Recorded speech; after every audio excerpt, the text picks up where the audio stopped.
2024, Deadpool and Wolverine took the world by storm. Beloved by audiences, it set new records, becoming the highest-grossing R-rated movie ever. The movie serves as a tribute to the bygone era of Marvel and cinema, and in particular, the Fox X-Men series of films. However, I believe this movie is a lot deeper than most think, and alongside serving as a tribute to the Fox X-Men movies, it is also a commentary on the treatment of those movies by Marvel and Disney. This video seeks to illustrate how the movie, through its dialogue, narrative, and settings, serves as a commentary on the handling of non-MCU Marvel in recent memory. Debuting in the Disney Plus series Loki, The Void is the dumping ground for the TVA. Anything the TVA views as a threat to themselves or who doesn't comply with them is sent there. The Void is representative of the trash can where projects go when they aren't needed anymore. This is clear from the people found inside it. Every character found in the Void was sent there due to the TVA destroying their universe and the person refusing to cooperate with them. When Disney acquired 20th Century Fox, which owned the film rights to Marvel franchises such as the X-Men and Fantastic Four, Disney essentially canceled all in-development projects for those franchises. This was done for the sake of integrating these franchises into the larger Marvel Cinematic Universe. Some projects, such as X-Men Dark Phoenix and The New Mutants, did make it through, but for the most part, Fox X-Men was completely dead. The Void is made up almost entirely of characters from these franchises. Additionally, the TVA itself is representative of the Walt Disney Company. Disney bought Fox and then essentially stripped it for parts, especially on the superhero side of things. Disney threw a universe of characters and stories into the trash because they wanted to reboot them into the Marvel Cinematic Universe. While not originally from the Fox X-Men universe, the inclusion of Blade, portrayed by Wesley Snipes, directly links to this idea of rebooting characters into the MCU. Blade is already planned to be rebooted in the MCU as played by Mahershala Ali, with him already having a voice cameo in the film Eternals.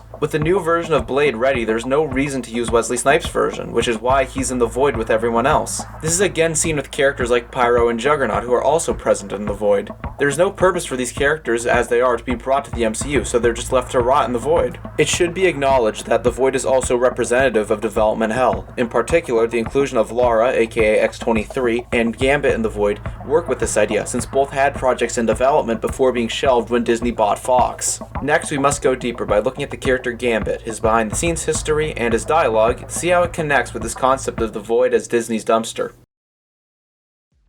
Gambit is unique because unlike most of the other important characters in the Void, Channing Tatum's Gambit was never in any prior movies. Gambit did appear in X-Men Origins Wolverine, played by Taylor Kitsch. However, that Gambit and the one in Deadpool and Wolverine are very different and not the same character. This discrepancy is directly pointed out by Gambit in the film. When asked by Deadpool how they all got there, Elektra and Blade respond that the TVA sent them there, whereas Gambit says, "Maybe I was born here, so it's hard to know for sure." This line of dialogue, and specifically the born here part, is referencing how the Gambit project was treated by Disney, being thrown into the trash without being given a real chance. The part, "it's hard to know for sure," is referencing the multiple times Gambit was close to being in a movie prior. Gambit was in early drafts of X-Men The Last Stand, with Channing Tatum having auditioned at the time. Ultimately, Gambit was not in the film. In 2009's X-Men Origins Wolverine, Channing Tatum wanted to play Gambit but couldn't due to scheduling conflicts. Then in 2014, Tatum signed on for a Gambit solo film and to appear as the character in X-Men Apocalypse. Like with The Last Stand, Gambit was written out of X-Men Apocalypse and the solo film ended up in development hell before being shelved permanently in 2019. Gambit's dialogue and character are meant to serve as a commentary on what happens when a studio does not let a project prove itself. Disney could have potentially had an excellent Gambit film with a passionate team and actor behind it, but they chose to cancel it alongside every other project related to the Fox X-Men universe. If Gambit is meant to be representative of the projects that didn't get a chance to prove themselves, then Elith is representative of the destruction of those projects. In the Void, there is a large cloud-like monster called Elith, which eats the inhabitants of the Void. Cassandra Nova has made a deal with Elith to sacrifice those who aren't allied with her in exchange for leaving her and her allies alone. Elith is representative of Marvel and Disney's erasure of non-MCU projects. As previously stated, the Void is representative of the trash can where old Marvel projects go when they aren't needed anymore. The thing is, just because it's a trash can doesn't mean it's over for these projects.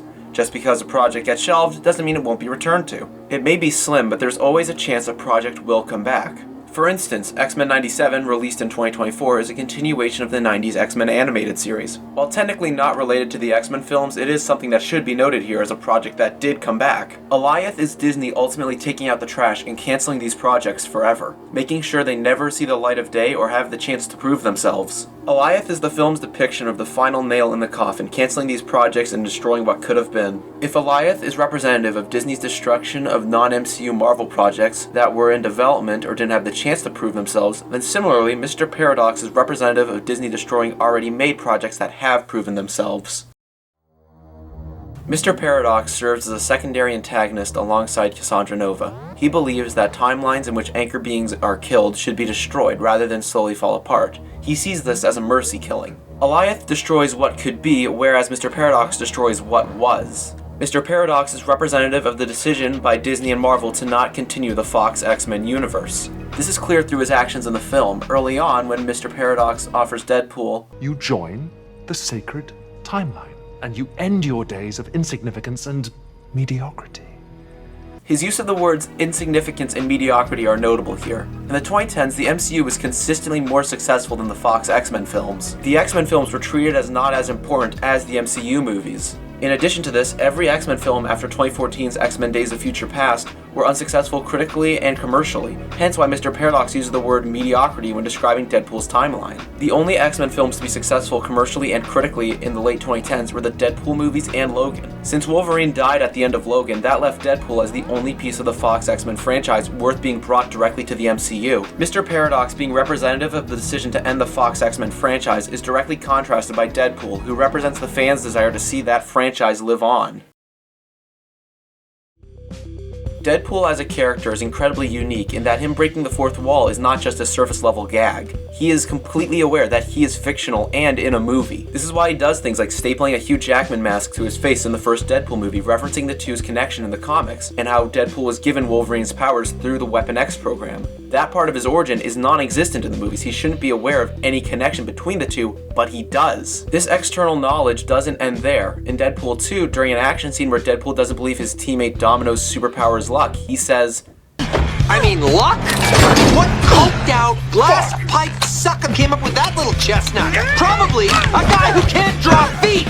This is a reference to the original creator of both Deadpool and Domino, Rob Liefeld, who's infamous for his inability to properly draw the feet of characters and compositing the frame in a way to hide them. I bring these up because Deadpool's references take on a new meaning in Deadpool and Wolverine. Deadpool may riff on characters and comic books, but ultimately, he is a fan himself. Early on in the movie, Deadpool even tries to audition to be a member of the Avengers because he looks up to them.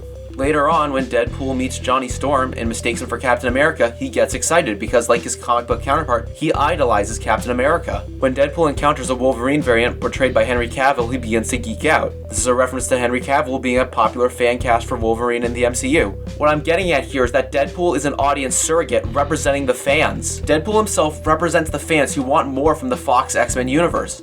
The Fox X-Men universe ran from 2000 to 2021 with 13 films, not including Deadpool and Wolverine. These films ranged in quality from the critically acclaimed with Logan, X-Men First Class, and X-Men Days of Future Past to the critically lambasted with X-Men Origins Wolverine, X-Men Apocalypse, and Dark Phoenix. Despite that, these movies developed a fan base, and those fans wanted to see those characters live on and their stories continue in the MCU, but instead, they are being left behind. Occasionally in the film, Deadpool shows a photo of the people he cares about in his universe and explains that he's doing this for them. That photo represents all the characters in the Fox X-Men universe whose stories aren't going to be able to continue due to them being rebooted into the MCU. Deadpool's journey in the film is him trying to prevent the destruction of his own universe by an organization that doesn't care about the people residing in it. This parallels fans of the Fox X-Men universe who don't want to see the universe left behind in favor of the MCU. There are fans who would rather have both franchises coexist or have the pre-existing X-Men cast integrated into the MCU.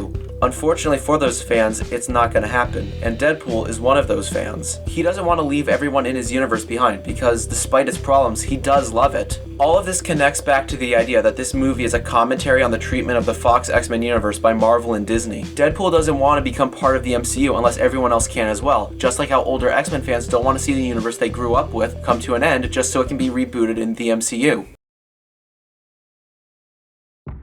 Every aspect brought up here connects to each other in specific ways. The Void being the dumpster where forgotten non-MCU projects go naturally connects to Gambit being representative of the projects that didn't even get the chance to prove themselves. That leads to Elith being the cancellation of these projects and not allowing them to ever have a second chance. Elith being the cancellation of potential projects is complemented by Mr. Paradox being the destruction of projects that have proven themselves and were successful. Mr. Paradox is contrasted by Deadpool being the fans who want to see these projects live on. The films these characters may have originated from episode may have been considered bad or underwhelming, but that doesn't mean they don't deserve to be left behind and not given a second chance. This all comes together to serve as a commentary on how Disney treats non-MCU Marvel. Disney would rather ignore works like the Fox X-Men movies, the 2004 Fantastic Four, Blade, Elektra, etc., but there are people who like these and wish for them to be recognized and given a proper chance to succeed. Deadpool and Wolverine may be a fan-servicing superhero movie, but under its surface, it's a commentary on the treatment of non-MCU Marvel projects.